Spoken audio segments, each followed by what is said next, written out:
A love forsaken. A story of passion, betrayal, and regret. If you love deep, emotional, and suspenseful stories, hit the like, subscribe, and comment below. What would you do if you were in her shoes? Let's talk in the comments. Now, let's begin. A night of passion, a love destined for pain. Her body trembled beneath me, soft as silk, warm as a summer night. I felt her fingers dig into my back, pulling me deeper into her moans like a melody in the dark. Her innocence had long been mine to take, to shape, to mold. And as I kissed her parted lips, feeling the heat of our bodies melt into one another, I whispered words she had always longed to hear. I love you, baby. You are everything to me. She believed me. She always had. Sweat glistened on her golden brown skin as her legs wrapped around my waist, drawing me closer, her breath hot against my ear. The room was dim, the scent of lavender from her freshly made sheets filling the air.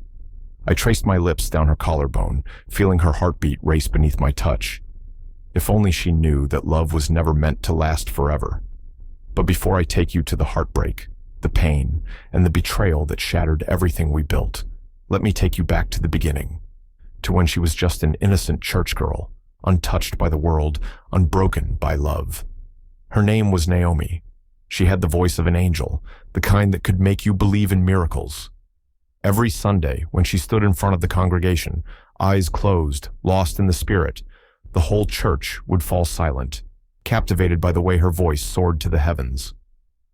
I met her in the Baptist church choir in the heart of our Black community, where faith was strong and judgment even stronger. We were both lead singers, and from the moment she stepped onto that stage, I knew she was special. She was breathtaking, deep brown skin that glowed like polished mahogany, full lips that held a natural pout, and large, soulful eyes filled with purity and grace. She was every man's dream, yet untouched, untainted. And me? I was the exact opposite. My name is Jason, and I was the desire of every woman who set foot in that church. Tall, muscular, with smooth dark skin and a body sculpted from years of bodybuilding. My arms, thick and veined, told the story of my discipline. My chest, broad and defined, made women stare a little longer than they should. I was the fitness instructor at a local gym, and every woman who came to train under me had one goal, more than just getting fit. But Naomi, she was different. She wasn't after my body. She wanted my heart, and that made her dangerous. An orphan's pain. Naomi had never known what it meant to be truly loved.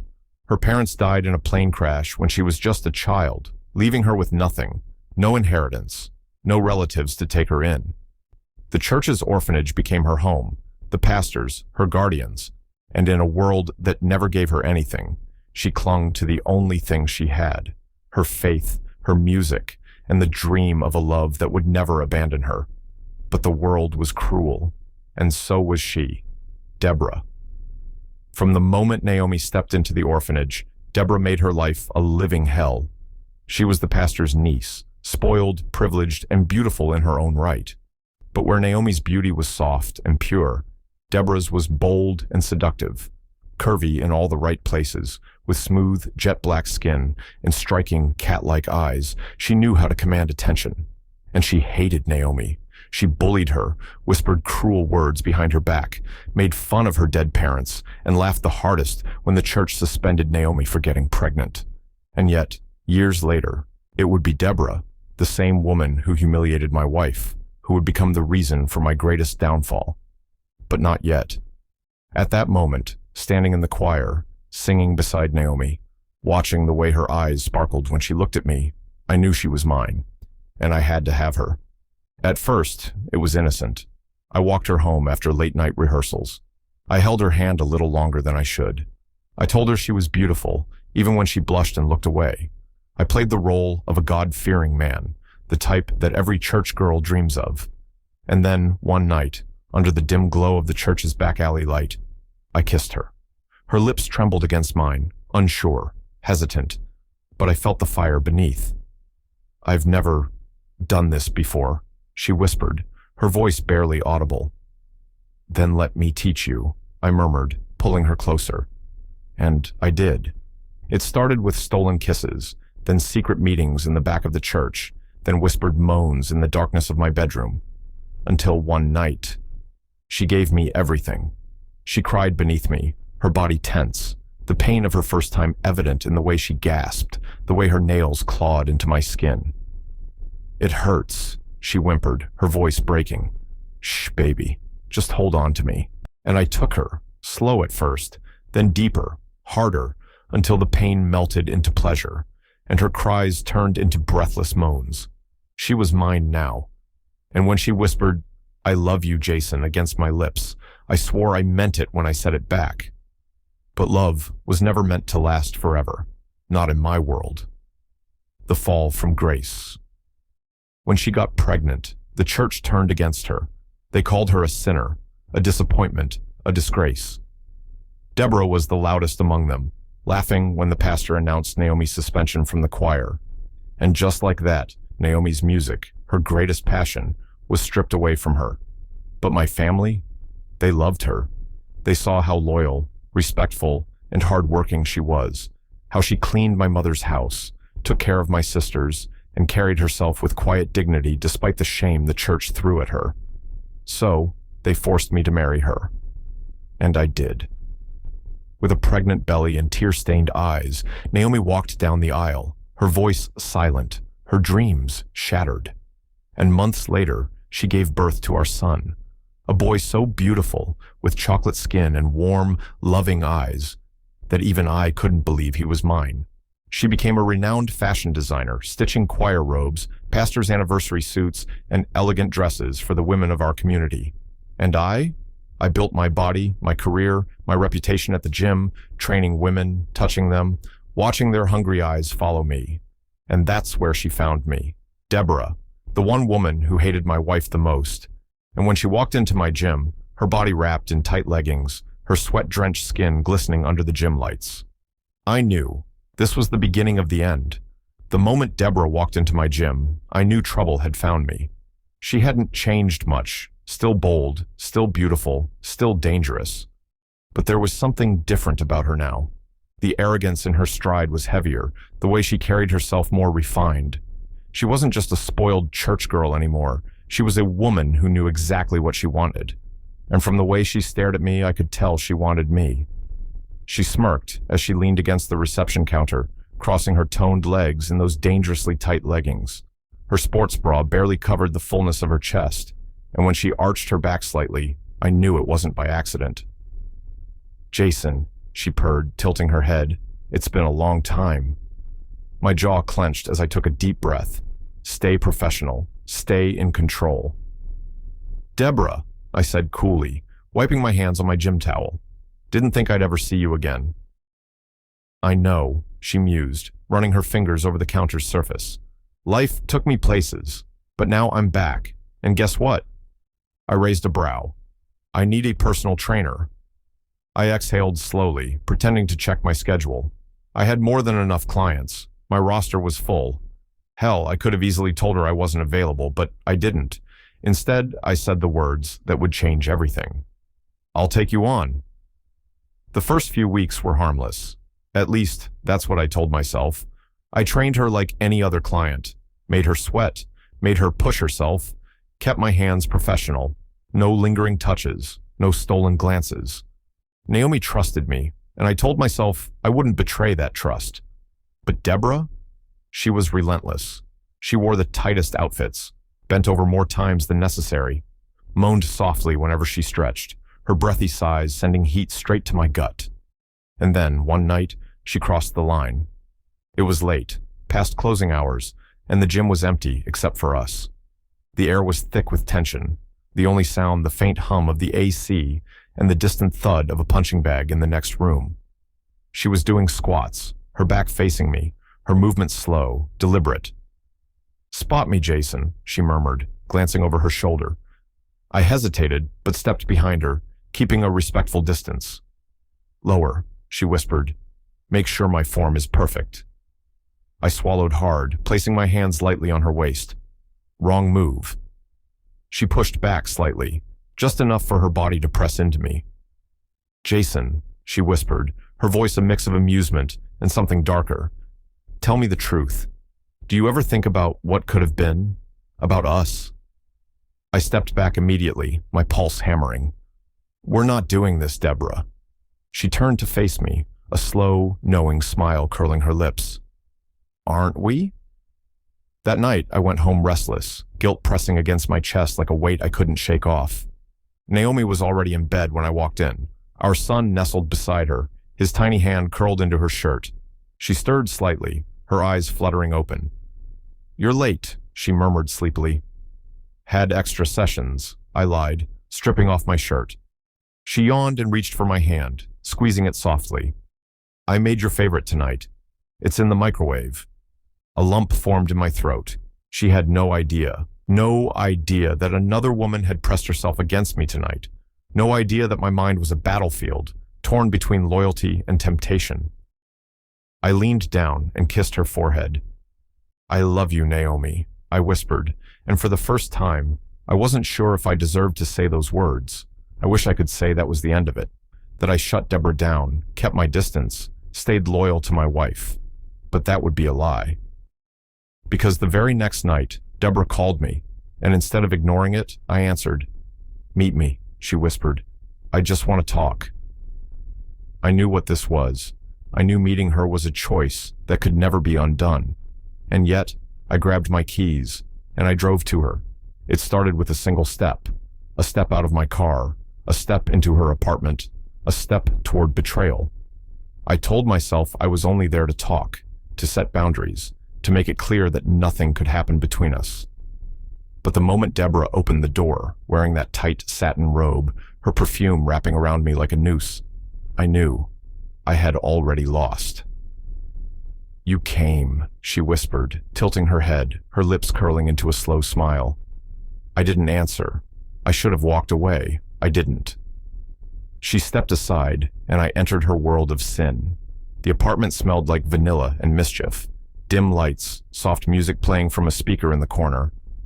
Drink? She asked, heading toward the kitchen. No, I muttered, running a hand over my face. Deborah, we need to talk. She laughed, soft, teasing.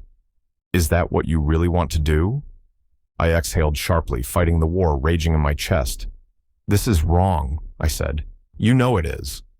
She moved closer, her bare legs brushing against mine. Then leave, she whispered. Walk out that door, Jason. Prove to me that you don't want this. I stood there, frozen, as her fingers traced my chest, as her lips hovered near my jaw. You won't, she whispered. And she was right, because the moment she pressed her lips to mine, I kissed her back. It was hungry. It was reckless. Her body melted against mine as I lifted her onto the kitchen counter, my hands gripping her thighs, my mind drowning in sin. Tell me you've thought about this, she panted, her fingers pulling at my shirt. I didn't lie. Every damn day. Clothes disappeared between desperate kisses. Her robe slipped from her shoulders, exposing smooth, dark skin that begged to be worshipped. I wasn't thinking about Naomi. I wasn't thinking about my son. I was thinking about how good it felt, how I was losing myself in the fire, how her moans made my body burn. Take me, Jason, she breathed. And I did. That night was supposed to be a mistake, a one-time thing, but one time turned into two. Two turned into every stolen moment we could find, at the gym, in my car, in hotel rooms. She became my addiction, my dirty little secret, my downfall. I trained her during the day. I devoured her at night, and I knew I was spiraling into a storm I couldn't escape. At home, Naomi was still the perfect wife. She made my meals, laid out my clothes, ran her fashion business, and took care of our son with so much love, it broke me. You've been working a lot lately, she murmured one night as she traced circles on my chest. Yeah, I lied. New clients. She smiled, kissed my cheek. I'm proud of you, Jason. I turned away, staring at the ceiling, guilt crawling up my spine. If only she knew. One Sunday morning, Naomi's voice shook me from my sleep. Jason, we need to talk. I blinked, rubbing my eyes. What's wrong? She hesitated before whispering, It's Deborah. I saw you talking to her at church last week. My body stiffened. And? I asked carefully. Naomi swallowed hard. She's not a good person. She never was. She made my life hell growing up, mocked me, laughed at my parents' deaths, celebrated when I got suspended from the choir. Guilt twisted my stomach. I just don't want you getting too close to her, Naomi murmured. She hates me, Jason. And if she's around you, She stopped, shaking her head. I trust you. I just don't trust her. She looked at me with those soft, loving eyes, and I lied to her again. You have nothing to worry about, baby. But she did. She had everything to worry about, because by then, Deborah was already mine. I was living two lives.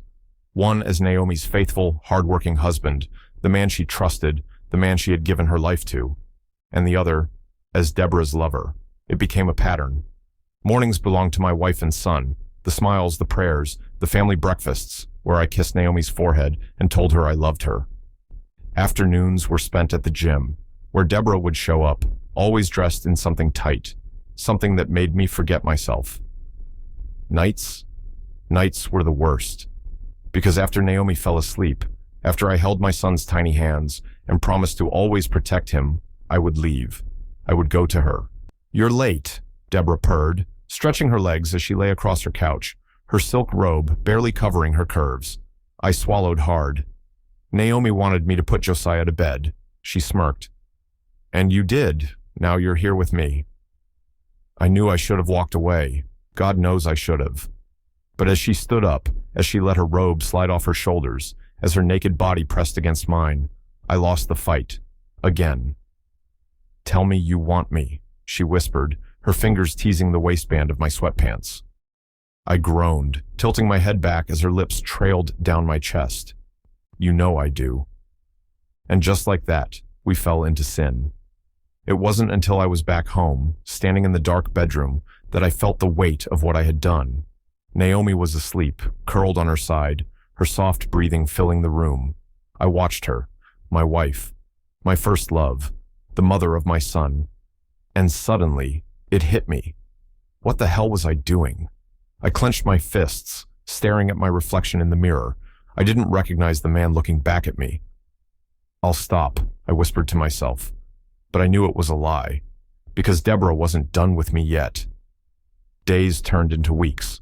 I tried to be normal, to be the Jason Naomi fell in love with, but something was changing. Naomi started watching me more closely, her eyes searching, as if she could feel the distance growing between us.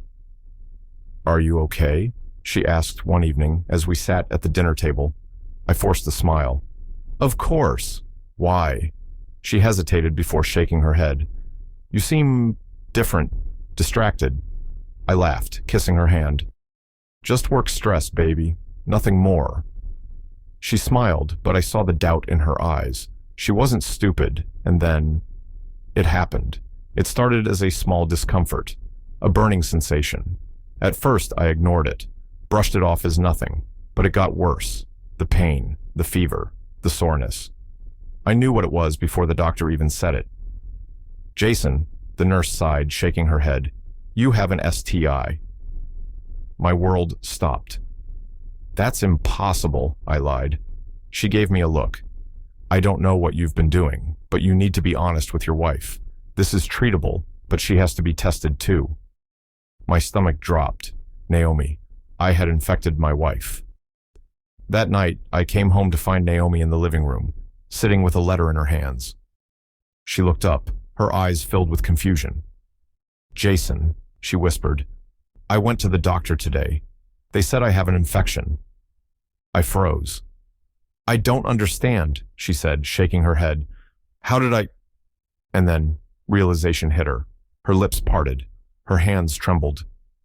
Jason, what did you do? I swallowed hard. This was it. No more lies. No more running. I fell to my knees, grabbing her hands. Baby, My voice cracked. Tears filled her eyes. Tell me the truth. I broke. Right there, I told her everything. About Deborah, about the affair, about the disease. Naomi's body shook as the sobs escaped her. She pushed me away, disgusted. I trusted you. She screamed. I tried to hold her. She wouldn't let me. And as she curled into herself, crying like a woman whose soul had been shattered, I knew I had lost her. Maybe forever. I had broken something that could never be fixed. Naomi's silence was worse than her screaming, worse than her tears, because when she cried, when she yelled at me, at least I knew she still felt something. But when she went silent, it was like I didn't exist. Days passed, then a week. Naomi barely spoke to me. She moved around the house like a ghost, only breaking the silence when she had to care for Josiah. At night, she no longer curled against me. She stayed on her side of the bed, or didn't sleep in our bed at all. "Baby, please," I whispered one night, reaching for her as she sat on the edge of the bed, her back turned to me. "Say something." She stiffened. Then, in a voice so low I almost didn't hear it, she asked, "Did you love her?" I blinked. "What?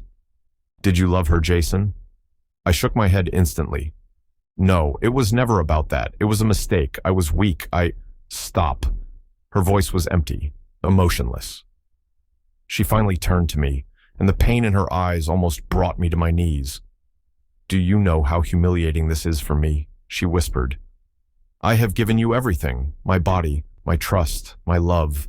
I bore you a son, Jason. And this is how you repay me?" I opened my mouth, but I had no defense, because she was right. "I was faithful to you," she choked out, "even when I was bullied, even when I was mocked, even when I was made to feel like I didn't belong in this church. I never thought of betraying you." Her voice broke. "But you," she let out a hollow laugh. "You didn't just betray me. You betrayed our son, our vows, our God." Her words cut me open. I wanted to promise her I would make it right, that I would fix this. But how do you fix a broken heart? Naomi didn't leave. But she wasn't there either. She went about her days like a woman who had lost something precious. She still cared for Josiah. She still worked, still sewed beautiful clothes that the whole town admired. But the Naomi I once knew, the Naomi who laughed, who sang around the house, who loved me with everything she had, she was gone, and I had killed her. One Sunday, after weeks of avoiding eye contact, Naomi finally walked into church. She held Josiah's hand tightly, her face unreadable. I was behind them, feeling the weight of every step, and that's when I saw her, Deborah. She sat near the front, dressed in her finest, her lips curled in a smug smirk when our eyes met. She knew what she had done. She knew she had won, but she hadn't, because I wasn't hers. I had never been hers. And as I looked at Naomi, the wife I had crushed, the mother of my child, the woman who had given up everything for me, I knew. I had lost the one thing that truly mattered, and maybe, just maybe, I would never get her back. The silence between us stretched for weeks. Naomi hadn't left, but she wasn't really here either. She moved around our home like a shadow of herself, a woman who had loved too deeply and been betrayed too cruelly. I wanted to fix it. God, I wanted to take back every moment I had spent with Deborah, every time I had let my desires control me. But some mistakes don't have an undo button. And this was one of them. It was a Saturday evening. Josiah was already in bed, his soft snores filling the quiet space between us. Naomi sat at the sewing machine, her fingers moving fast, stitching a robe for the church choir. She still worked for them, still designed their garments. But she no longer sang, not after they suspended her, not after they had stripped her of the one thing that had made her feel whole. And it was my fault. I stood by the door, watching her, my heart in my throat. "Naomi," I finally spoke, stepping closer. "We need to talk." She didn't look up. "I don't have anything to say to you, Jason." Her voice was calm, steady, too steady. "Please," I begged, swallowing hard. "I need you to hear me out." Finally, she stopped sewing. She turned in her chair, her eyes locking onto mine. "You need to talk?" she repeated, tilting her head. "Or you need to confess?" I felt my throat tighten. "I already did." "No, Jason." She stood, crossing her arms. "You told me you cheated. You told me it was a mistake, but you never really told me why." I exhaled slowly, because how did I even begin to explain? I was weak. My voice was barely above a whisper. Naomi scoffed. Weak? Jason, that's not an answer. I dragged a hand down my face. I don't know how to say this. Then say it anyway. Her voice was firm, but her eyes, were filled with something deeper than anger. Pain that I had caused. I let my pride get the best of me, I admitted. I became obsessed with being admired, with being wanted. In the gym, women threw themselves at me, and I never gave in. But Deborah, I trailed off, ashamed. She stroked my ego, I admitted. She made me feel invincible, like I was the strongest, the best, and I let myself believe it. I let myself enjoy it, until one day I just stopped thinking, and I let it happen. Naomi swallowed hard, looking down. So what was I, Jason? She whispered. Was I not enough? You were everything. My voice cracked. I just didn't see it. I was blind, Naomi, stupid, selfish, and now I clenched my fists. Now I might have lost you forever. Naomi took a deep breath, rubbing her temple. I trusted you, Jason. Her voice was heavy. I trusted you with my body, with my heart, and now, she swallowed hard. Now I have to live with this. She didn't have to say it. The STD, the disease I had brought into our marriage, into our bed. It was curable, the doctor had said, but the wound it left on her soul, that was permanent. You didn't just betray me, Jason, Naomi continued, her voice trembling. You put my health at risk. You put our son's future at risk. What if it had been worse? What if it had been something deadly? I couldn't answer, because I had already asked myself the same thing 1,000 times. I will never forgive you for that, she whispered. And those words hit harder than a punch to the gut. The days after that conversation were the hardest. Naomi stayed, but something between us had changed forever. She still cared for Josiah. She still made dinner. She still did everything a wife would do. But she didn't love me the same way. She didn't laugh. She didn't kiss me goodnight. She didn't look at me like I was her world anymore. And the worst part? I didn't blame her. Word spread. They always do in tight-knit communities. The moment Naomi had gone to the clinic, people started talking. And soon enough, they knew. I could feel the judgment every time I walked into the church. The stolen glances, the hushed whispers. Did you hear about Jason? He cheated on Naomi. Can you believe it? And with Deborah? That girl has been jealous of Naomi since childhood. That poor woman, after everything she's been through, I deserved it. Every single whisper, every single judgmental stare. But Naomi? She didn't. One Sunday, as we walked into church, Naomi stopped at the entrance. Her grip on Josiah's hand tightened. I followed her gaze, straight to Deborah. She was standing near the front, smirking like she hadn't helped destroy my marriage, like she hadn't torn my family apart. Naomi turned to me slowly, her eyes unreadable. Jason, she said quietly, stay away from her. I already told you No, she cut me off. Listen to me. I never suspected you. I trusted you. Even when she bullied me, even when she laughed at my pain, I never thought you would choose her over me. Her voice cracked. But you did. I tried to reach for her, but she stepped back. I'm not stupid, Jason, she whispered. I know she's still in love with you. I know she still wants to ruin me. She took a shaky breath. But what I don't know, she looked up at me, tears pooling in her eyes, is if you still want her too. The words knocked the air from my lungs. Naomi, But she had already turned away, already walked into the church, her back straight, her head high, like a woman who had learned never to trust the man beside her again. And I was left standing there, drowning in the wreckage I had created. That night, Naomi was quiet again. Josiah was asleep. The house was dark, and I sat in the living room, staring at nothing. Then she spoke. Jason? I looked up. She stood near the doorway, her hands gripping the edge of her dress. If you could go back, she whispered, would you still choose her? I shot to my feet. No, never, I swear to you. Then why did you? Her voice was so broken, so raw, I felt like I was suffocating. Why wasn't I enough, Jason? And I had no answer. Because in the end, it wasn't about her not being enough. It was about me being too much of a fool to see that she was everything. But maybe it was too late to fix that now. The weight of my sins had never felt heavier. Naomi was still here, still moving through our home like a ghost of the woman I once knew. But every moment, every glance, every breath between us was a reminder that something had died, and I had killed it. I just didn't know if we could ever bring it back to life.